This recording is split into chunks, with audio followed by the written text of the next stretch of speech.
sana naman yung mga politiko natin, mga leader natin, tularan yung SMNI Foundation na pag magbibigay, totohanan.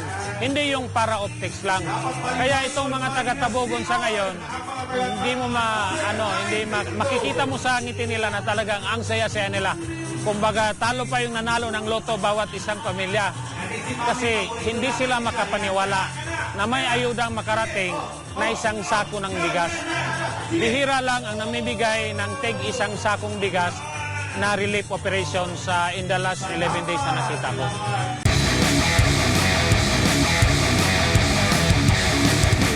Andito tayo ngayon sa third day relief operation ng SMNI Foundation. So, ito yung nasa Kalanan, Barangay Kalanan, Tabogon tayo. So, as usual, masayang-masaya yung mga tao, mga Cebuano. Kasi talagang ang pinamimigay ng SMNI Foundation ay talagang siksik at liglig.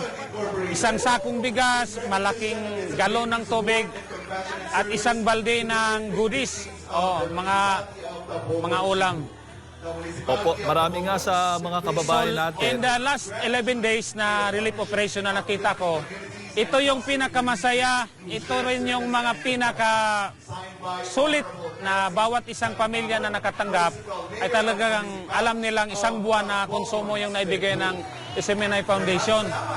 So, bilang isang Cebuano, nagpapasalamat ako mula sa puso na ang SMNI ay nagpapakita ng pagmamahal sa mga Cebuano. Noong first 2 days ng lindol, talagang nag-ikot ako para makita ng buong mundo na may tumutulong sa mga Cebuano, na minamahal ng Pilipino ang mga Cebuano.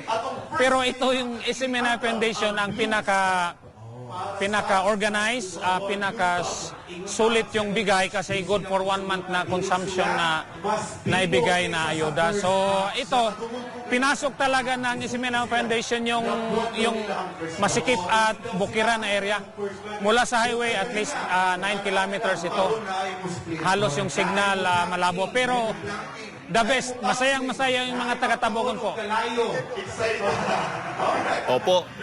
Sir Jun, alam po ninyo, marami sa ating mga kababayan nagsasabi first time daw nilang nakatanggap ng ganitong mga ayuda. Tayo ay nagpapasalamat din sa pagtuturo ni Pastor Apollo C. Kibuloy sa SMNI Foundation na dapat as up to the last centavo ng matatanggap na donation ay talagang maipapaabot doon sa ating mga kababayan. At kitang-kita nga natin ngayon, hindi tinipid. Talagang yung bigas natin, hindi po yan NFA ha.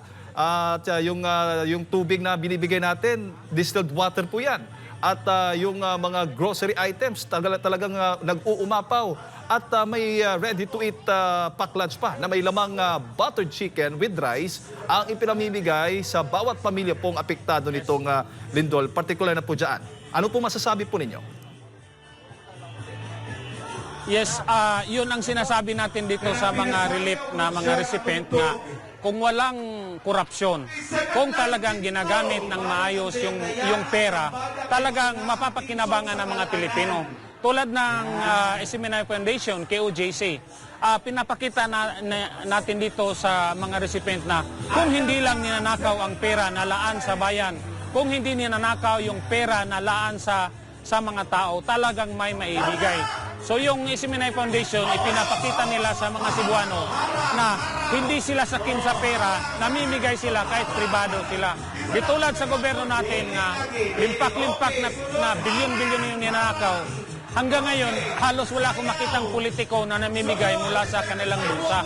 So, ito yung pinakamasayang mensahe ng pamimigay ng relief operation dito sa Tabogon, sa San Remigio at Daan Bantayan.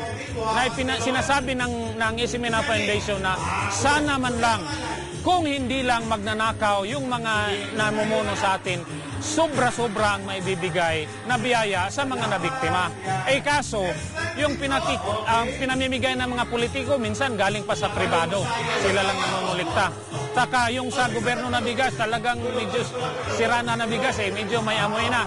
Dito, first class, kaya ang dami kong nakikita mga recipient na naiiyak talaga. Dalawa yung mixed emotions sila. Sabi nila masaya na malungkot. Malungkot dahil biktima sila. Pero masaya dahil nakita nila na may nagbibigay sa kanila ng totohanan. May nagmamahal sa kanilang totohanan.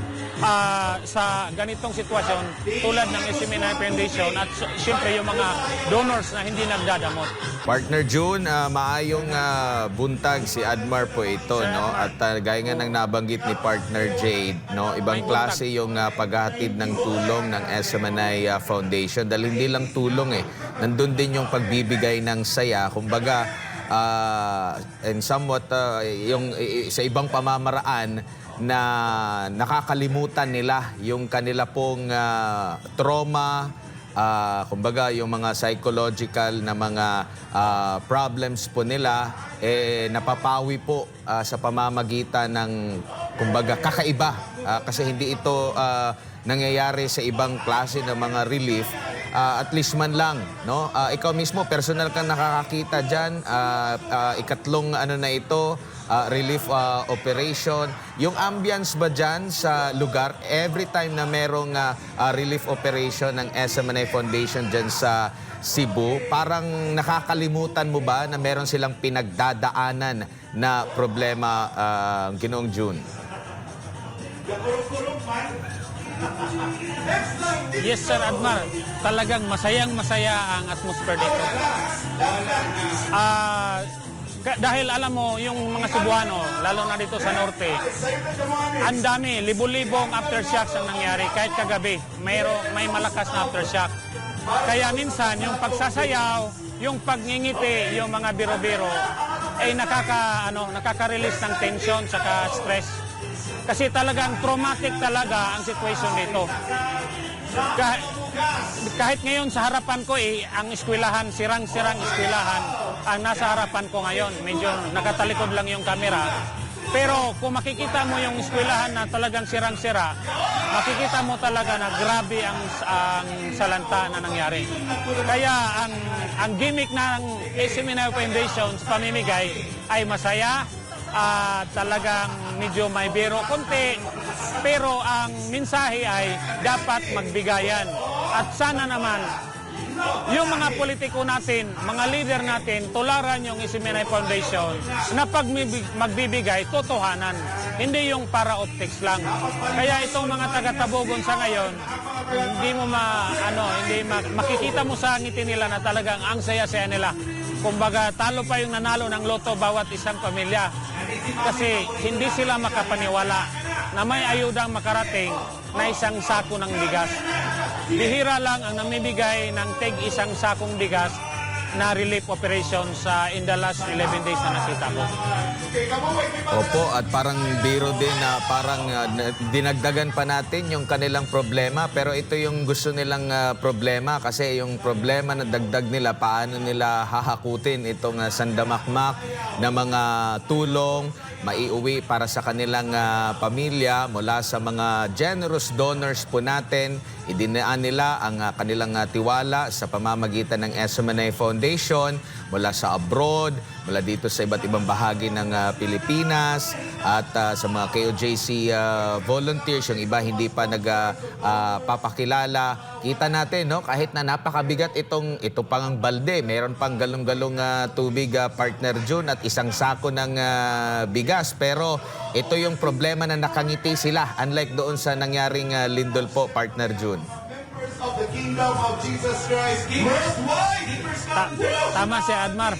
Ito yung pinakagustong problema ng mga taga-Tabogon ngayon. Kung paano buhatin yung isang sakong bigas, yung malaking galon, at yung isang balde na mga groceries. At least kahit paano, in the last 11 days, meron silang reason na talagang masayang-masaya na sagad sa puso. At saka parang sa akin, kahit ano lang ako, volunteer, observant lang, ang saya ko bilang Cebuano ay walang pagsidlan. Kasi ang advocacy ko ngayon na matulungan yung mga Cebuano na nabiktima, at sa nakikita ko, sobra-sobra po ang naipakitang pagmamahal ng mga Pilipino sa mga taga-Norte, Cebu. So, para sa akin, parang sobra-sobra na rin ayuda ang natanggap ko dahil nakita ko na ang pagmamahal ng mga Pilipino sa mga Subuanon